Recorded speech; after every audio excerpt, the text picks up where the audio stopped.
Hello, hello. Welcome to Songwriter Camp's Songwriting for Sync webinar. My name is Pam Shane. I am a songwriter, an artist, and a vocal producer, and I'm one half of Songwriter Camps. Richard and I met in 2008 at the Hawaii Songwriting Festival. We became fast friends and collaborators, and we set up Songwriter Camps in 2018. We hosted some in-person camps until the pandemic, when we decided to start our Sync camps online and help indie artists. I'd like to introduce you to my partner in crime, Richard Harris. Hi, everybody. Welcome to the webinar. This is the first webinar I think we've ever done. So this is really exciting stuff. Thank you, Pam. It's really good to be here. My name is Richard Harris, the other half of Songwriter Camps. I'm a songwriter and producer, and I've been in the States for the last 20 odd years. And very excited to be part of this webinar today. So we welcome you all, and I would like to introduce some of the people that we have here that are going to be talking about Sync Camps today. First of all, I'd like to introduce the wonderful and fabulous Michael Ames, who heads up the PEN team. Michael, I'm going to send it over to you to actually have a little chat and to introduce everybody else that's here from the PEN team. Yeah, great. Thank you. I'm sorry my accent isn't near as enticing and exciting as Richard's. Or Pam on the Kiwi New Zealand front, but I'll take mine and run with that. I run an independent publishing company called PEN Music Group that I'm happy to say is still celebrating its 30th anniversary. And I've been friends of Richard and Pam's for a while now, and when they came up with this fabulous idea to do these sync camps right at the start of the pandemic, we jumped at the opportunity to be their partners. And we've now done 13 of them. And on my creative sync team on the webinar here, I will introduce Amy Roberts and Mallory Zumbach, who can say a few quick words about themselves, but they are the co-heads of our creative sync department. And they will make sure that any songs that get created in the camp get pitched to all opportunities worldwide that hopefully we will be coming to you all for approval and collection of money for. Amy and Mal. I'll just say hi. Hi, I'm Amy Roberts. Happy to be here and provide some support and knowledge on what this awesome camp is all about. I think Pam, how many camps has it been now? Will the next one be the 13th? 13th is the 13th camp. I've been working in sync since about 2002, 2003. So I have a nice, rich, deep history working in sync, and I totally enjoy it. And doing these camps is definitely a highlight. Nice to meet you all. Hi, I'm Mallory. Just like Amy, I've been working in sync since the early aughts. And it's, been great to participate in these camps, to see some writers come back for more because they have such a good time, to, meet new writers, to really kind of get into the nitty gritty of, the creative thought process behind Sync. And I think as people who are the main pitch people for these songs, it's always nice to sort of be there at the beginning, to be able to give feedback and help, the writers and the artists think about how to really keep Sync in mind when they're working on stuff. So we're very excited to be here and really enjoy these camps. Fantastic. Thank you, guys. And I do want to introduce our other member here, which is Kennedy Ray. Kennedy is our intern at Songwriter Camp. She's actually studying at LACM right now. She's a fabulous songwriter and artist. So we're really fortunate to have Kennedy here. So thanks, Kennedy. And she'll be keeping an eye on the chat. So if you have any questions, we're going to be answering a bunch of stuff today. But Kennedy's going to be keeping an eye on the chat. So if any questions come up, please drop them in there. All right, let's kick these things off. So what we're going to be doing today is we're talking about songwriting for Sync, and in particular our Sync MasterCamps, what they entail, what you can expect if you actually come to one of these camps, and how to prepare for it. We're going to be answering a ton of questions in the chat as they come up, but obviously we're going to try and get to most of the questions as we go along, as we talk about the camps. We started this online camp, these Sync MasterCamps, back in 2020. We were looking at doing these camps in person actually, but it worked out much more cost effective to host them online. The music producers could work from their own studios, which was fabulous, and artists could record their vocals from their own studios and deliver their files to the producer.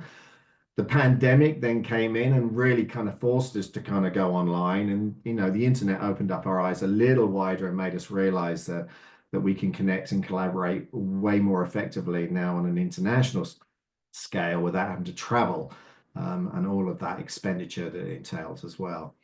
It gave music creators the potential of growing their collaborator and business network, and it's opened up a whole bunch more opportunity, certainly in the sync side, to make money from music, and your music in particular.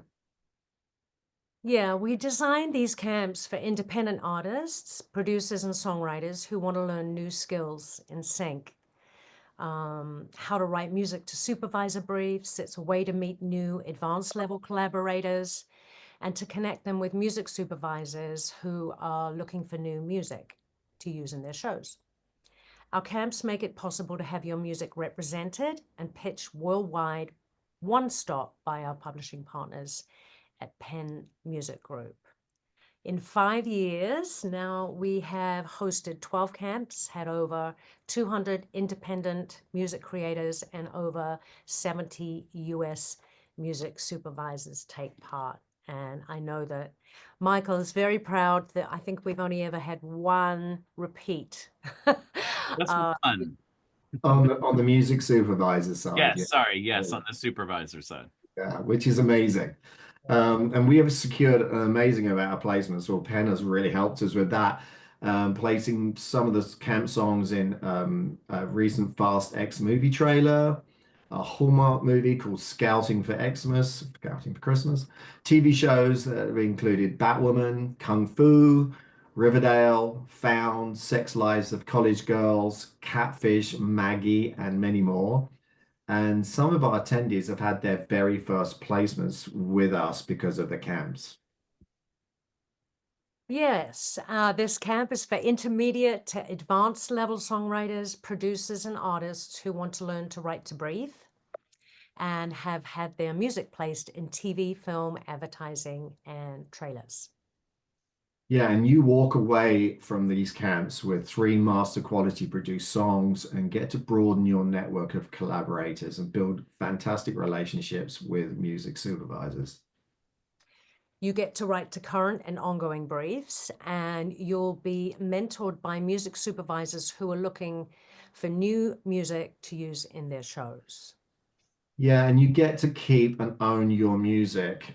PEN rep your songs for you, and they will be pitched worldwide continually, just beyond the camps themselves, as a one-stop clearance, which is gold for music supervisors because they love to have just one place to actually clear the songs.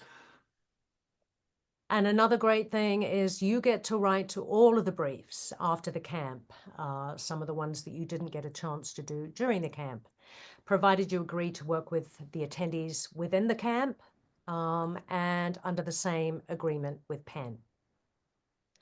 So, how long is the camp and what are the hours and time zone? Well, the camp is set over 3 days.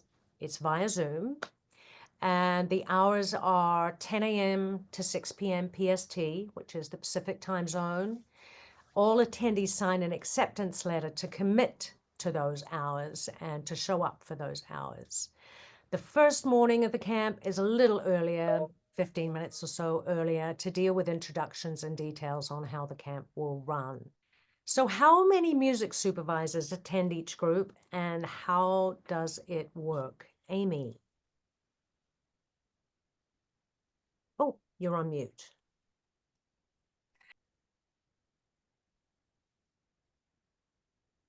Um, Oh.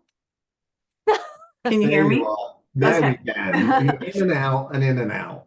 Yes, I had to be unmuted by the host.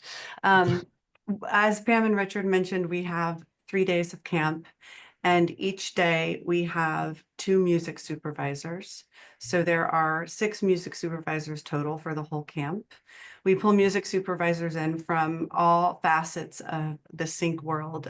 You know, sync consists of many different areas, including film and television, advertising, video games, trailers, promos, online, internet, and more.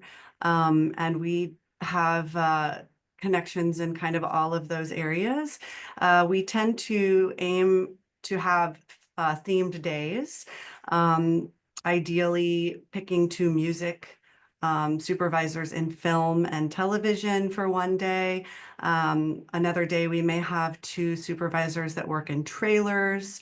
And then another day we typically would try to gear towards advertising or promo.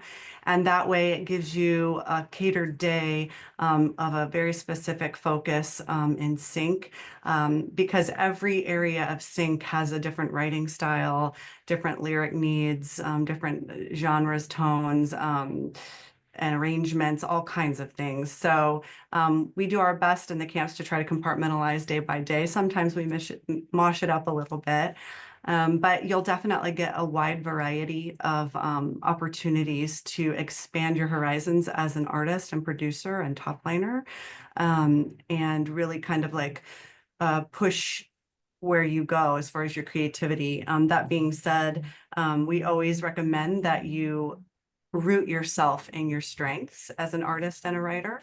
If you're an acoustic indie writer, you know, that might be the skeletal strength of where you jump off of and what you create. But it's interesting, especially with like trailers, when you're being asked to arrange, create, and write on a bigger scale, drums, all of that. I'm going down the rabbit hole, but basically, yes, 6 supervisors. That was the question. Absolutely. No, that's good. More information is better than anything else.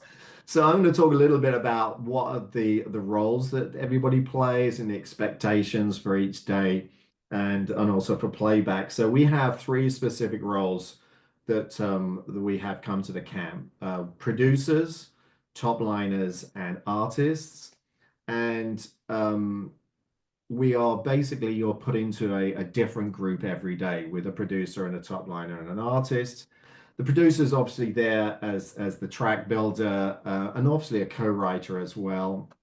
And they'll be doing the majority of the work on the production. We do get instances where obviously production is shared amongst the group, because sometimes we have, you know, artists and top liners that are also producing as well. So the production role can get shared, but predominantly producers are there to be producing the track. The top liner is just a support, and not just, but a support role as the writer. So a writer that's specifically working as a top liner, not really singing or being an artist, although we do have instances where we have artists that are also top liners and we switch things around. Sometimes because of the way the specifics are working within each day, some days artists will actually be just filling out the top liner role and just filling the role as a writer and supporting the artist and the producer.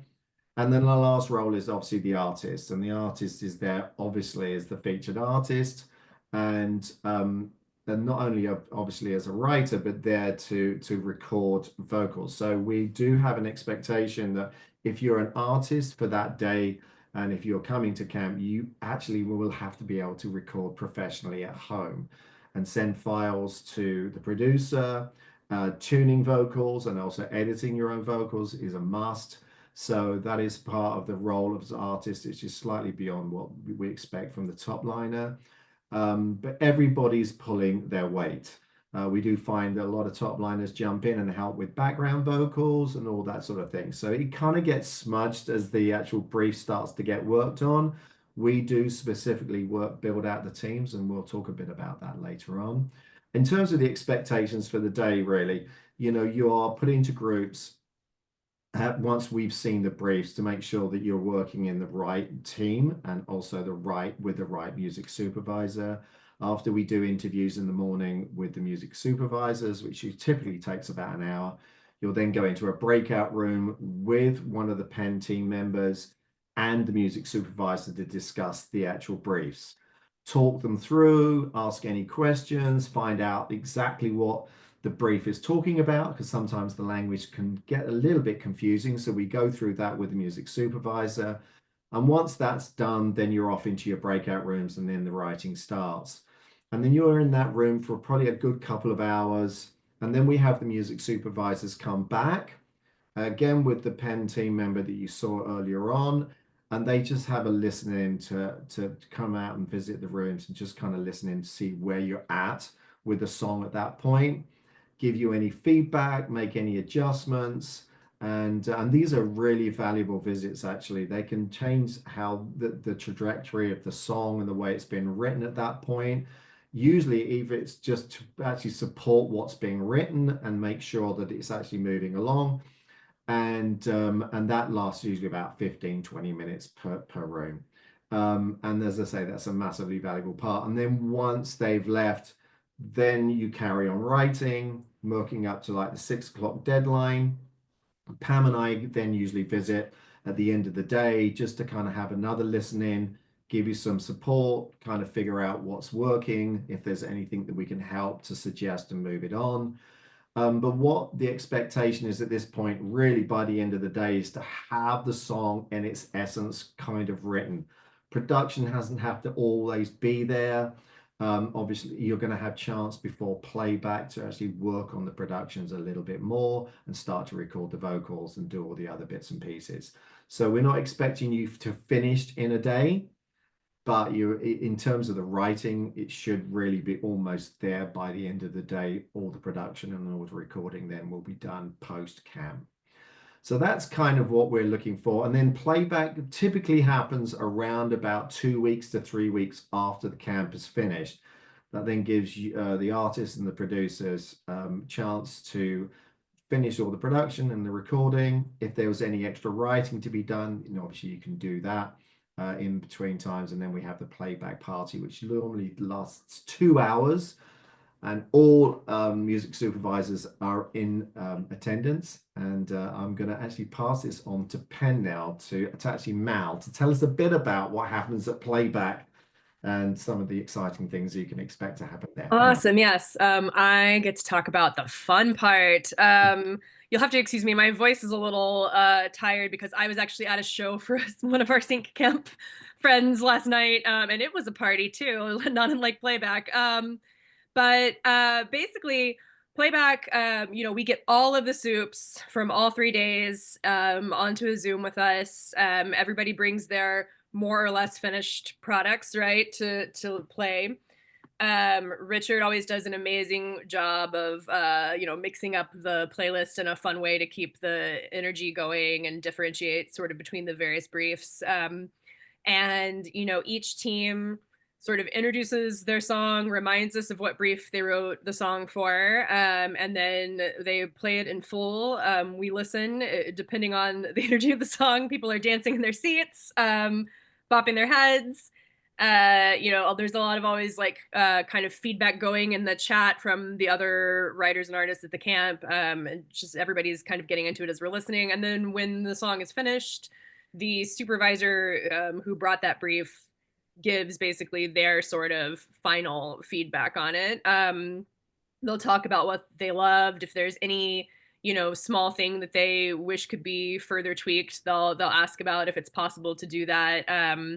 But oftentimes other supervisors will chime in on things. And it really gets all, not just the supervisor whose brief that song was written for, but every supervisor on the call ends up getting excited for those songs. And we PEN do eventually send them a full playlist of everything from the camp. So whether it was for their brief or not, all of the supervisors get all of the songs that come out of the camp, which is great. And it's really fun to see how one TV soup will have brought a brief, and all the songs that are generated from those briefs end up being really great. And then all of a sudden the other soup who also works in film and television is like, oh, I've got a different project that would be good for. So Amy and I are always really excited to get that audio as soon as possible after playback night so that we can start pitching, because sitting on that call, we're immediately thinking of things too. Oh, we've got to open brief from a supervisor who wasn't even involved in the camp this time around that we know that would be good for, you know what I mean? So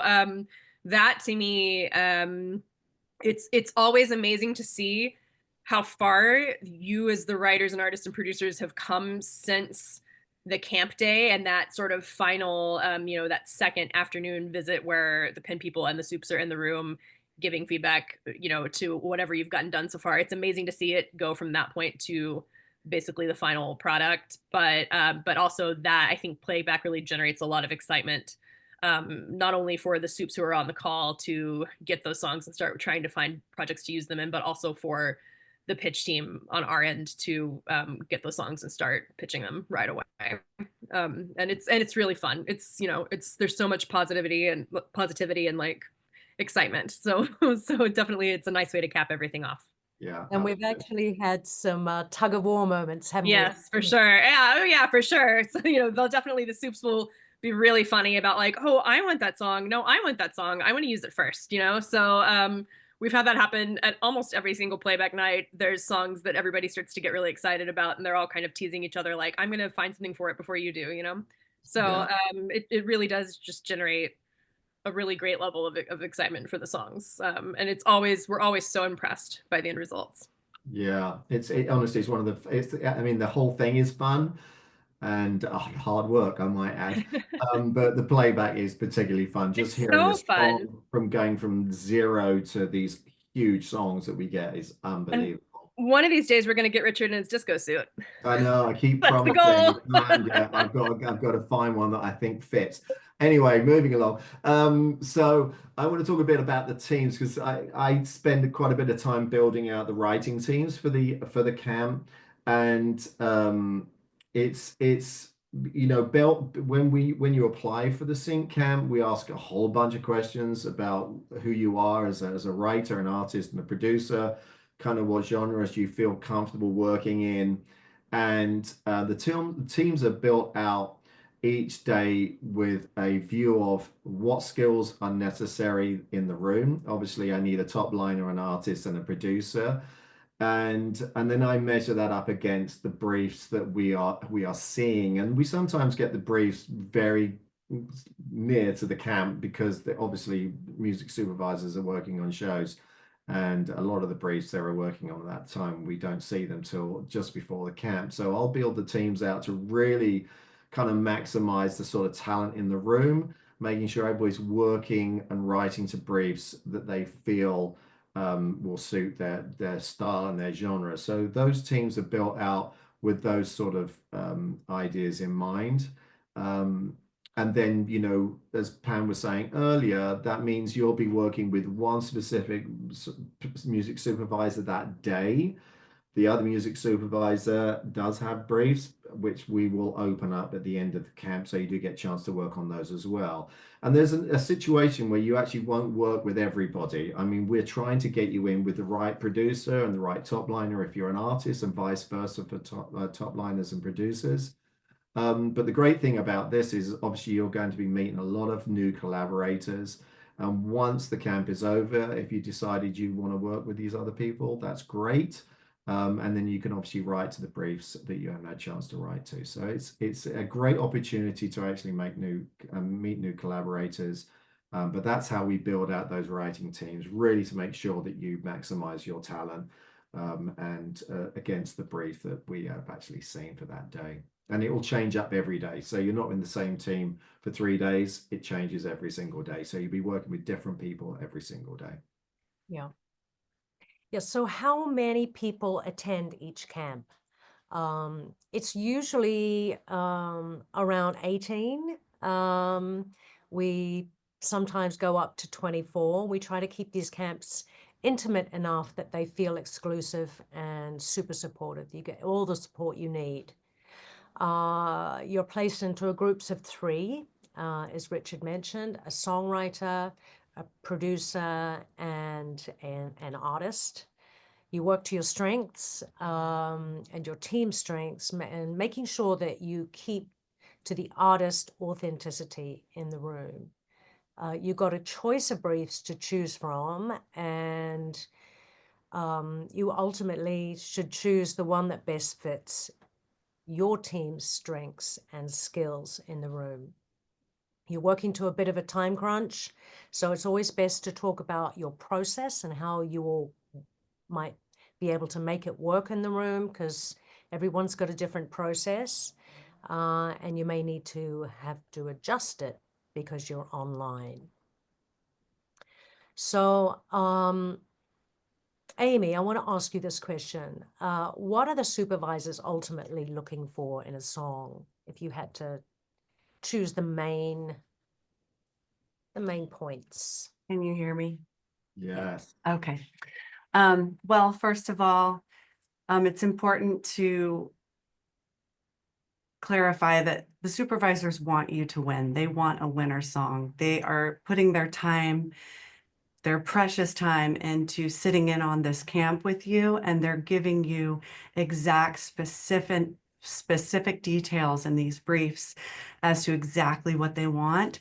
And so it's definitely going to make their job much easier if you give them exactly what they ask for. Creatively speaking, that can have a wide variety of interpretations. And so, you know, it's always great with the supervisors we work with. Be sure to ask questions when you have your time with them, so you can narrow down your plan and your strategy, your plan of attack. As I'd mentioned before, there are so many different areas of sync.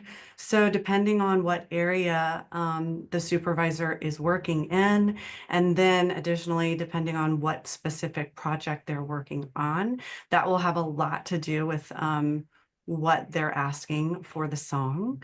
For example, in film and television, oftentimes you have an indie acoustic song when it's maybe a lighter, more intimate scene, or you could have a pop dance song for a club scene, or you could have a classic rock song for a bar scene, or you could have more of a timeless classic feeling song for a montage, or, you know, an end crawl in a television show or a film. So it depends. You go to a different area like trailers, you're going to be asked for something totally different, likely a song that has multiple builds, epic builds, drop downs, lyrics that are have unique embellishments, oohs and ahs. And then you go into the world of advertising, and they might ask for something that may have less specific lyrics in a verse, but a very catchy hook in the chorus lyrically that just hits the nail on what they're looking for. Depending on the project, they might want you to create something quirky and cute, or they might want something epic or industrial or pop. You know, it just depends. So just really listen to the supervisor explain the briefs to you, because they're literally spelling it all out for you. And then definitely, I'd encourage you to take that moment in time where you have their focus and ask them any and every question that you can think of, because they'll have an answer for you, and it will lead you down the right road. Fantastic. So, Mal, are there any kind of common or popular themes and ongoing needs that supervisors are asking for at this current time? For sure. So, you know, one of the things that Amy and I are always doing as we, you know, get our daily download of briefs from various supervisors is paying attention to see if the same, you know, if there's any trends that are picking up, any needs that just seem to be asked for over and over again.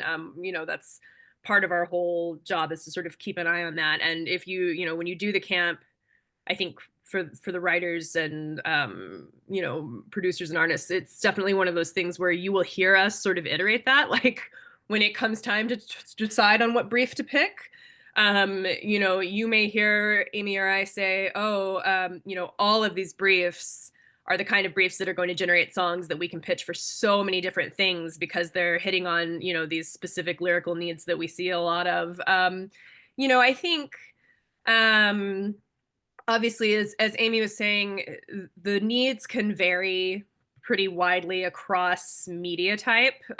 So what works well for, the video game trailers does not always work well in indie film or advertising, but there are some needs sort of transcend everything. And I think lyrically, we certainly see asks pop up again and again, across different types of genres of music and everything, where they're looking for, lyrics about friendship or togetherness or things that are celebratory or, in the film and TV world, that's where you might get more searches for things like, overcoming struggles or, maybe it's feeling sad, but then the song resolves into a moment of hopeful uplift or whatever. I think those kinds of needs, they'll come up again and again. And when you're at the camp, I think if you see a brief that hits on something that is going to work for a lot of sync things, and we definitely try to work with the supervisors to make sure that they give us those kinds of briefs. And certainly on the advertising front, where they're not always as likely to have an open brief because their briefs turn around so quickly. Always when I'm talking to advertising soups about doing the camp, I say, please make sure that you give us briefs that generate either the kinds of songs that a specific brand uses over and over throughout their various campaigns, or something that will be what we would call like generally ad friendly, right? So I think we're very conscious of that and working with the supervisors to get their briefs together. And then we'll also be sure to point out to you in the camp, like, oh, these briefs are great because they're going to work for so many things. They have a very like universal need. And there are obviously certain musical trends too in those various media types that I think you pick up on as the supervisors are sort of debriefing you. But modern hip hop pop, we're seeing guitars are coming back. Like there's the rock is coming back, which is great. Because for a while rock was very limited, and now we're starting to see more rock based searches. There's combinations of like a little bit of a hip hop element where there's some rapping, but then also there's a great like vocal hook that's sung. Like we see all kinds of things on that front too. So we're, again, as much as the supervisors are, we also are here to sort of guide you as to what the trends are, and welcome those kinds of questions. And I think definitely that is a good question to ask when the supervisor's going through briefs. Oh, is this something that you see a need for a lot? You know what I mean? That's a good question to ask. So yes, there are definitely trends. There are certainly lyrical subject matter needs that are evergreen. There's a lot of love songs out there. There's a lot of romantic love songs out there. We don't see as many searches for those because soups kind of know where they're going to find them. But, again, I'll say friendship, family, platonic love. That is such a need in the sync world.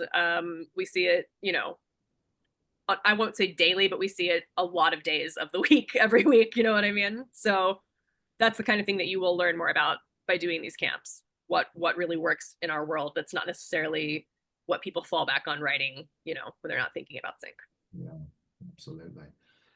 And I just want to kind of just now talk about, what the challenges of working online in a camp like this. This is, as the pandemic kind of proved that we can continue to work, and it really has broken down boundaries in terms of, logistical and geographical in terms of that sort of situation. But it has a particular challenge working online.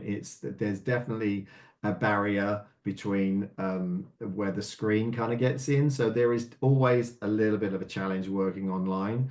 I'm not going to be telling you this camp is easy. It's not. It really does stretch a writer. I've done many sync camps myself in person and online, and they're very, very challenging. You will be pushed to your furthest limitations as a writer and as a producer and as an artist, but in the most amazing ways. I think this is one of the great things that comes out of all these sorts of camps, is the ability to kind of grow yourself beyond what you thought you were capable of. So there is definitely a big challenge to working online, working with new people, obviously for the very first time.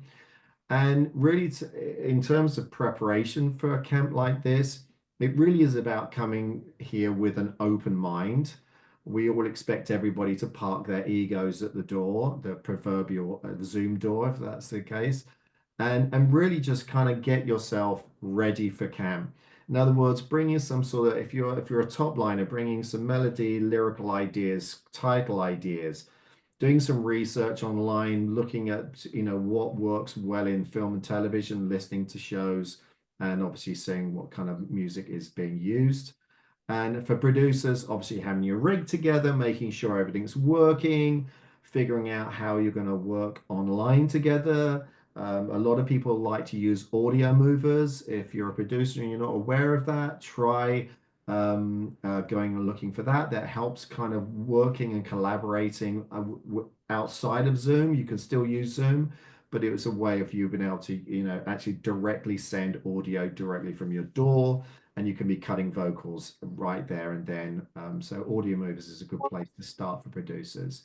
And for artists, make sure your rig is working, that your mic is ready to go, and your pre's, all that stuff that you've got ready to go. And as I say, really the most important thing is you come here ready to work, ready to give it your best, and to be the most supportive collaborator you possibly can be. That's when we see any issues within any writing groups, it's because people kind of get stuck. And that's a normal thing to happen. Obviously, we always hit walls when we're writing together, but it's all about the team fighting for each other and making sure they pull through, because that's really going to get you the best kind of outcome in terms of the song. So coming prepared to work hard, bringing your A game, and being the most supportive collaborator you can possibly be, and that will just come up with the best song. Absolutely. Michael, we're going to go over to you and ask you a question in a second, but I just want to say what an incredible opportunity it is to work with PEN Music Group. And, for a writer that's maybe not got a publisher, it's an opportunity for them to have their songs represented and pitched worldwide. Can you tell us what one stop means for those who don't know that term? And also, could you tell us, a basic outline of what the deal is so people understand what they're going to be signing? Yeah, absolutely. So, since so many of you that are here, I don't know your level of experience with Sync. Let me just lay out for you that, so when any piece of audiovisual media licenses a song, there's a recording that getting licensed. But what you have to bear in mind is that there's two copyrights that are getting licensed and negotiated. There's the underlying musical composition itself that you create in the camp. And then separately, there's the master recording that was recorded with everybody at the camp that embodies that composition. They're two separate copyrights. They're two separate licenses. However, what is so great, I think, of how Richard and Pam conceptualized this camp is especially when they partnered with the Guild of Music Supervisors, is that the whole idea of one stop is that you can license everything in one go. You don't have to go to multiple parties. You just negotiate one fee, one license, and you cover both the publishing and the composition and the master recording in the same license. So, for us, it's been a fabulous opportunity that, with each camp generally having 18 participants, the 6 music supervisors that Amy talked about, we end up with 18 songs coming out of every camp because of the 3 days, right? And 6 groups with the 2 supervisors each day. Sorry, lots of numbers. But what's great for us is that we get 18 songs that come out of every single camp. We pitch them, obviously, to the supervisors who brought the briefs in. But I think I would actually say that even we're probably about 50-50 in that the songs that have gotten licensed have either been licensed by the supervisors that brought in the briefs for their particular situation that you wrote to. And then the other 50% are Mallory and Amy, and then Serena, who's also part of the pitch team, where they are pitching those to other opportunities and supervisors that weren't specific to the camp. Because so many of the themes that Mallory was talking about earlier come up all the time in Sync. So that means the opportunities apply in multiple scenarios. So as far as the agreement that gets signed, what was, Richard and Pam, separate from songwriter camps, are both professional and successful songwriters and have been in multiple publishing deals. But they know the value of what retaining your own publishing means. So it was very important to them that anyone who takes part in this camp retains ownership of their songs. And I think that's partly why Penn made such a great partner for them, because 98% of our catalog that we represent, we don't own, we administer it on their behalf. So to make it easy for everybody, what we do is that every participant, when you sign up for the camp, there is a not only sort of the description that you're hearing today, but also the outline of the deal that we have, which is that all participants enter into an administration deal with Penn for an initial term of 5 years. Anything that gets placed is a commission of 30% that is getting split, sort of with Penn and songwriter camps, for providing all of this. You guys, the participants get 70% of that income. You will need to have set up a publishing company prior to taking part in the camp, whichever performing rights society that you're a member of. And we will help with that. I can help you with that in the process. A lot of PROs have you sign up where you only sign up as a writer, and they tell you we'll pay your publisher share through your writer account. That's not advisable. That's a bad idea. So just don't ever do that. And then we register all of the songs both domestically and worldwide. Where the worldwide aspect gets really interesting too is that a phenomenon that happens more in Europe than in the United States are the concept of blanket licenses with local productions. So a local television production, say in the UK, if they're only producing it for the UK, they literally can use any song that they want as long as the song is registered with the local Performing Rights Society and Mechanical Society. So we go through that process to make sure that everything is registered so that Mallory and Amy can pitch to all of the network executives. So like in the UK, you've got BBC, ITV, all these other, networks that do local productions. And it helps them to know that all of those songs are subject to the blanket licenses, because they can just pick it and run with it and go, and the fees are pre-negotiated with the society, and we all benefit from it. And then there's still back-end performance income.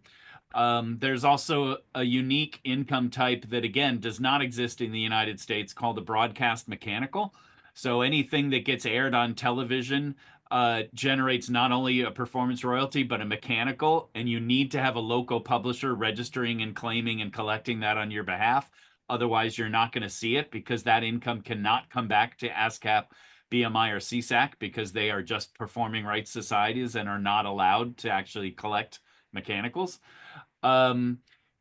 So very quickly too, because this is where the rubber meets the road, right? You're all about writing the song and being wonderfully creative, but nothing happens until you have the business straight. So what we also ask that everybody does when you write a song is, I just mentioned the 2 copyrights, right? The composition and the master. We have everybody sign split sheets. And that defines how you are breaking up the song. You all get put into groups of 3 with, I think, as Richard said, 1 producer, 1 artist, and 1 top liner. The composition is always written equally 3 ways between you 3 participants. But even though the copyright law in the US presumes an equal split whenever you're writing a song with however many collaborators there are, we want you to not only get in the habit of signing a split sheet, but it also provides crucial information that you should be passing on to all of your collaborators every time you write a song anyway, which is what PRO are they a member of, what's their publishing company, what's called your IPI number, which is sort of your identifier that it tells the world which society you're a member of and how you can get paid your royalties. But then on the master side, we typically suggest that the master recording gets split 50-50 between the producer and then the featured artist. So the writer that is typically the top liner, right? So you contributed on the song side, but you're not doing the production and you're not the featured artist. You're typically not going to participate in the master, but it's up to you as the group of three when you do the recording. You know, these are your guidelines, but you guys need to decide amongst you how that's going to work. So, but we recommend the master split 50-50 between the producer and the featured artist. And then that information gets captured into our system. So when a license happens and we collect the money, we know how to attribute out all of that money to everybody. Let's see. Is there something I forgot to cover? Sorry, I know that. No, not at all. No, that was great. And to be honest with you, split sheets are a vital and a must, because PEN will not pitch anything without a split sheet, because we cannot have any issues when a license is being requested and then everybody starts arguing about splits, which doesn't happen at these camps, I've got to say, because we're kind of a hardcore when it comes to split sheets. So split sheets, and it's a great habit to get into anyway, but that's just part and parcel of what we make sure happens at the camps, because we want you guys to succeed. This camp is not just about you coming along and writing songs. We want you guys to make money from your art. And this is why we started it, because Pam and I realized that things are changing in this music business, and getting records out there is not as easy as it used to be. And even when you do, the money doesn't come very well from Spotify and the like. This film and TV is a very good way for you to support your artist and your independent music and artistic careers. All right, sorry, Pam, I just jumped in for a second there, but Well, and that was another reason, because of streaming, you know, our income being cut as songwriters. It's a great way of, you know, switching over and doing something a little different, but where you're going to get some front end money. yes. Why we designed this camp. So as far as lyrically is concerned, and there may be a lot of you in the room that already know this, but for those who don't, you know, how different is it writing for Sync as far as, you know, a lyricist is concerned? Well, you want to write general lyrics, as opposed to generic. You don't want it to sound too generic. And what I mean by that is, we want something universal that can be used for lots of different products, but there's not too many details in there. You're really conveying a strong emotion, if anything. Remember, your music is going to be going behind picture.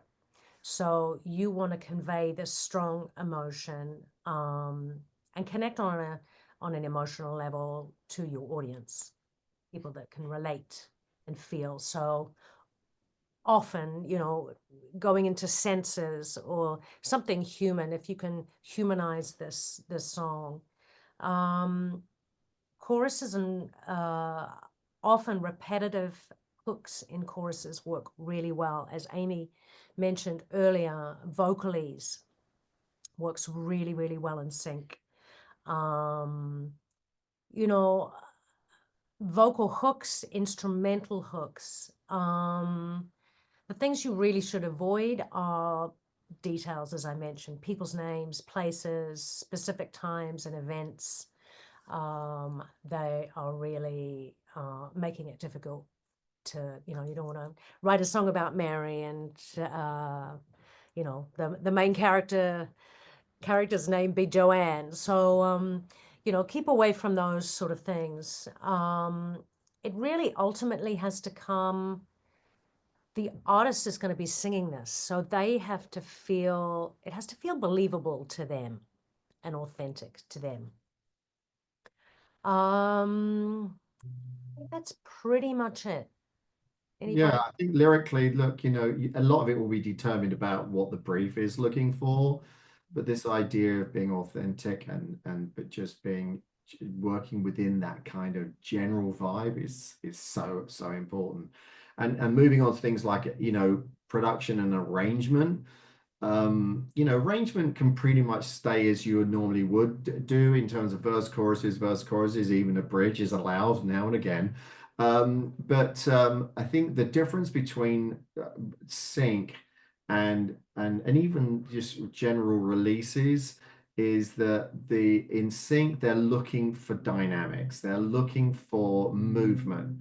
And if you can hear a noise in the background, it's because the gardeners have just decided to turn up. So on the production side, it really is important to make sure that you're adding dynamics behind the vocal. A lot of what happens in sync is that they'll strip things down.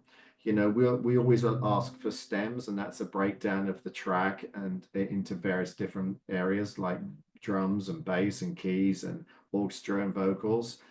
Because music editors will dig in and start designing and pulling the song around to kind of fit what they're trying to do to picture, ducking under dialogue, and in kind of instances of commercials and trailers, they really do chop things about and will focus in on various different things. And a lot of what happens with songs that are just written as songs, sometimes what happens is you'll find that the actual dynamics within the track tend to flatline without the vocal because it's so vocally driven. Everybody's kind of focusing in on the actual vocal and that sort of part of it.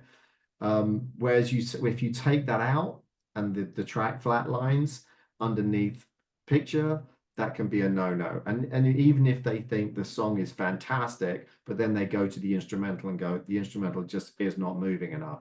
So it's really important, especially for you producers, to make sure that there's plenty of dynamics going within the actual track. And certainly when it comes to things like trailers, they're always looking for big endings.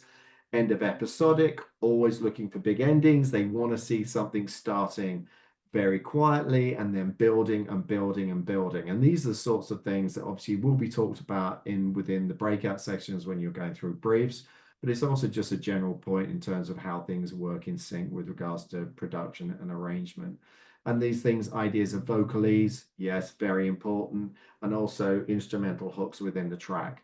I was fortunate to have something licensed in a TJ Maxx commercial, and it was a vocally driven song. None of the vocal was used, none of the lyrical bits were used. It was just the track and a little vocalese that we'd actually thrown in there. So that's something to be paying attention to. If you're just generally writing for sync, but certainly when you come to the camp.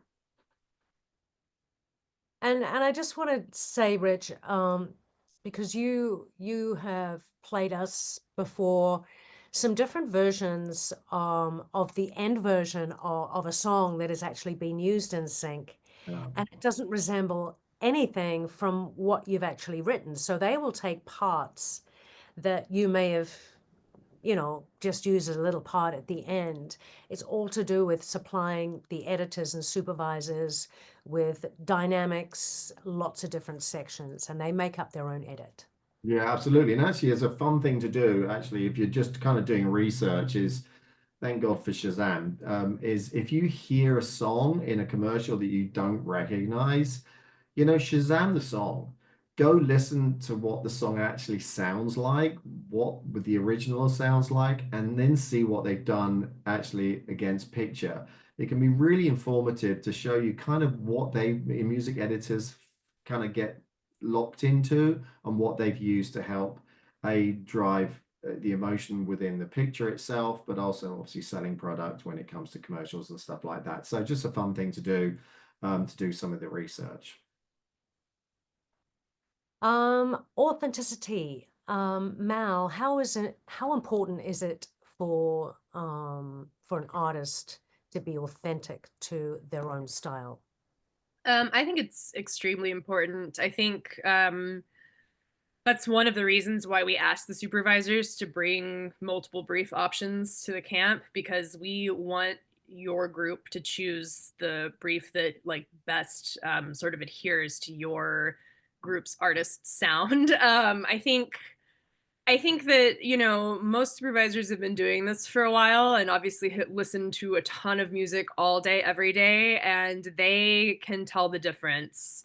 We as pitch people can tell the difference between something that was sort of just like dashed off with sync in mind and something that has a level of authenticity to it. And so I think, you know, that's part of one of the, you're kind of walking a tightrope in these camps because you are learning to think about it in a different way, to write with that sync in mind, but you still need to bring that element of authenticity to it. I mean, I think that's part of why Richard said earlier that the camps like this are really challenging. And I think writing to sync is like one of the most challenging things that artists can do. You know, over the course of my career, I've worked with a lot of artists who were in bands first, who then were like, we want to try our hand at writing for sync. And it's kind of amazing how, you know, bands that I love and think are incredible, they can't always do it. You know what I mean? Not everybody can.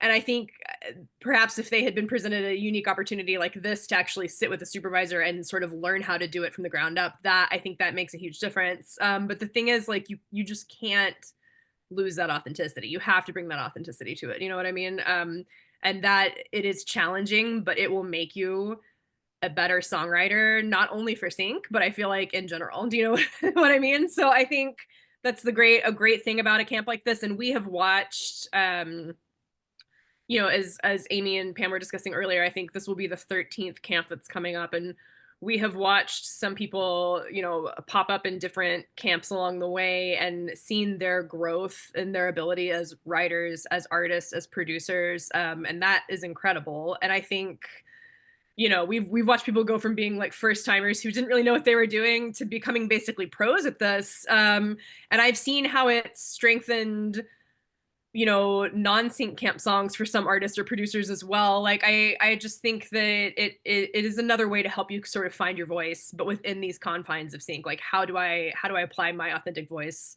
my authentic sound to this sync landscape? And you know, again, I think having the options of the briefs, the way that Richard so cleverly puts people together based off their strengths and their, you know, their weaknesses and all that kind of stuff. I think all of that goes into helping make sure that you still write authentic songs. And it's not just our opinion. I mean, the supervisors will say it.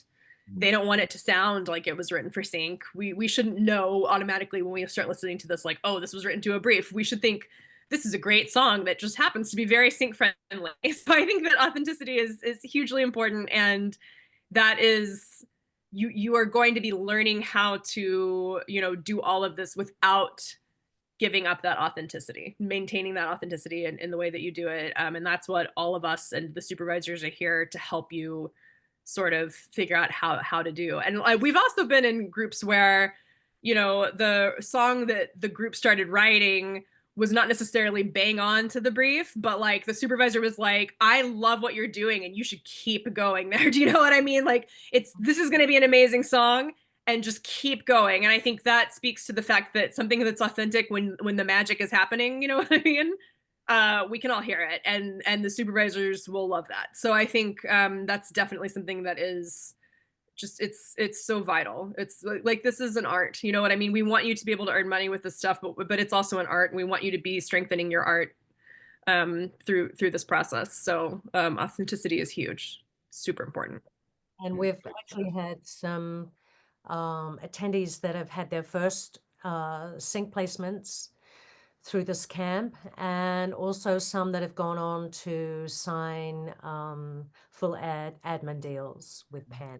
Absolutely. Yeah. I mean, and that is how I can speak to the fact, we can all speak to the fact that like we have seen how being part of these camps has then affected and bettered the rest of that artist or producers or songwriters writing. You know what I mean?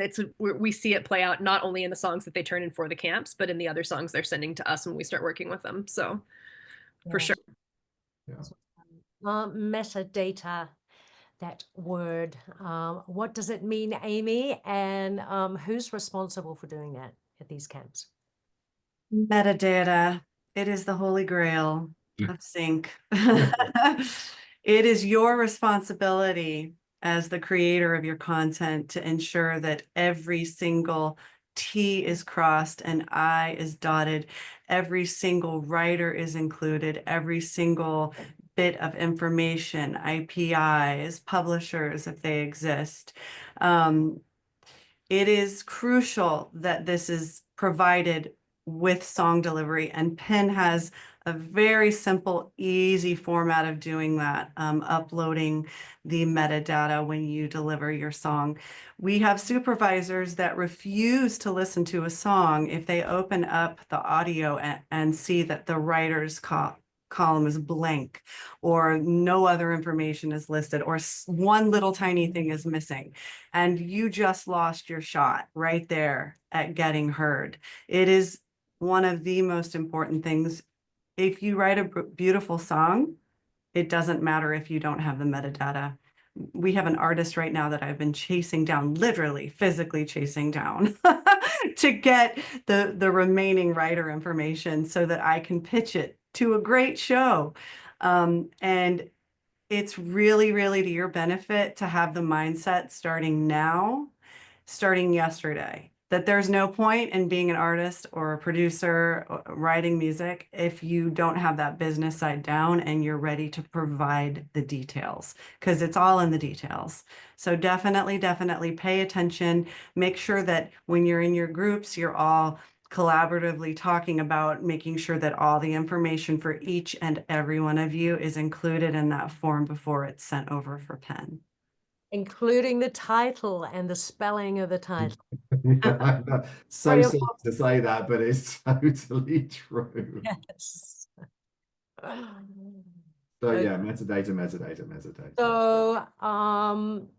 So do you have to finish your songs every day? As Richard mentioned earlier, it's great to have the bones of the song finished if you can.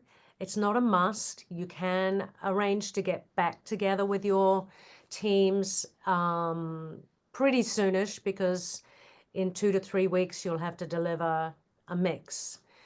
You're not expected to finish them every day, certainly on the production side, but you are expected to come up with an idea to one of the briefs in the time you have that meeting with your supervisor. You have around 2.5 hours to choose a brief.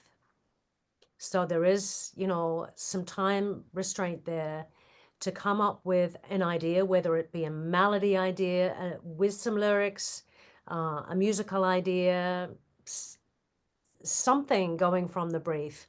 They're going to be coming through your rooms in 2.5 hours to listen to something, to help give you feedback and to help steer you down the right path. So that's the scary part. But if you work together and you're used to collaborating online, I think you sort of figure out, okay, how are we going to do this as a group? Maybe our producer goes off and comes up with a vibe for us. Maybe we'll come up with a chorus, the songwriter and the artist in the room. It's really down to how you figure out your process. Yeah, and I just want to jump in a little bit on that one as well. And this is the one thing that really is an important part of this camp, is the support system that you have in place. You've got not only the support at the beginning going through because I tell you, 99% of the time for us working with music licensing and sync, we don't get a chance to sit with a music supervisor for an hour, interview them, and then talk through their briefs with them live. It just doesn't happen. You get a brief and then you got to figure it out from there. And that's why Amy and Mal are so amazing at their jobs, because they go through these briefs every single day and they find the right songs to connect. So having the opportunity to actually go through a brief in detail with the music supervisors is wonderful. For them to actually come back and then give you some feedback and help you along is just gold. And then you have us, Pam and I and the rest of the PEN team, just not hand holding you, but there is a way to kind of just get you through this process while you're figuring this out, and helping you through the whole thing. So there's lots and lots of situations where you might come up against something and you might need to. We're always online with you guys. You're in breakout rooms, but Pam and I are always available, and during the course of the whole day, so we can always pop in and just have a listen and just give you kind of feedback. So there's always a lot of help at hand, even though you guys are obviously very, very good at what you do, but we're here to just kind of help you make sure that you end up with the right result. All right. Oh, you're on mute, Pam, for some reason.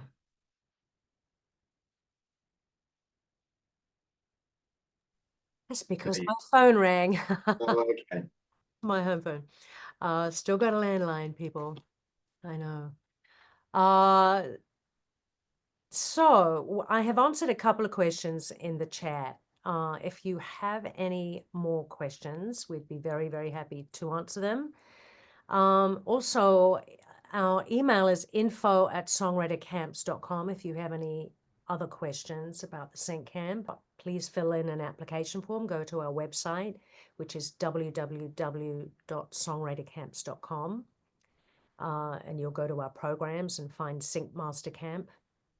On that, you will need to include your bio or your story, your music story up to now, links to at least 3 of your songs, original songs that you have written. And we've also got on our socials at Songwriter Camps on Instagram, Facebook, LinkedIn, where you can hear from previous attendees that have done testimonials for us, and it's on their experience at these camps. So it's always great to hear it from people who have attended the camp.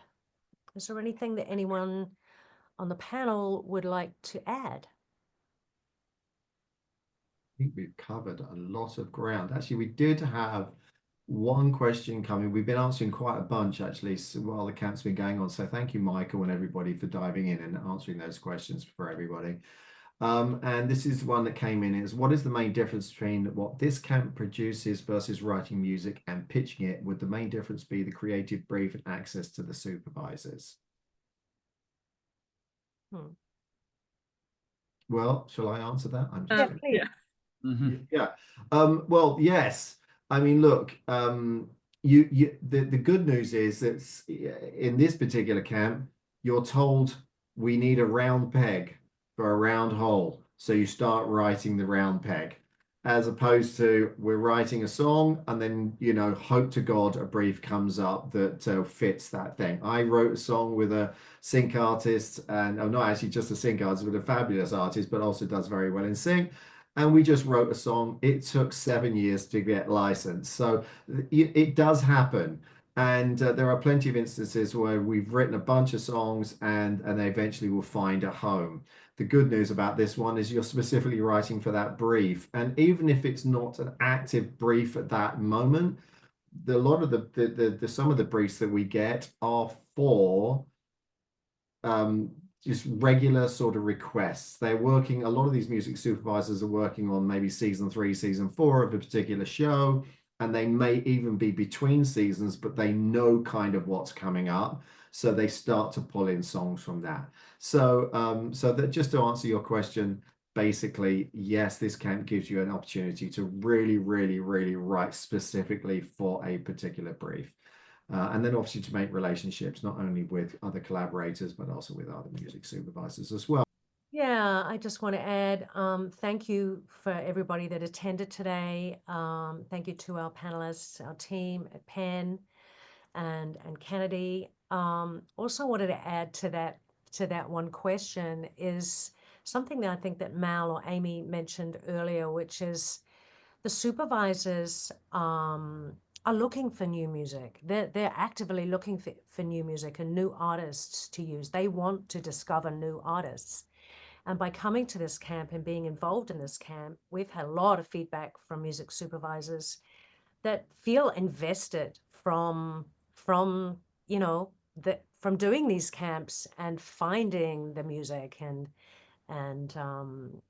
having something that's really, really focused and written to their briefs. So they really love that. All right. Completely. It's a wonderful opportunity, and we look forward to seeing as many of you as possible take part.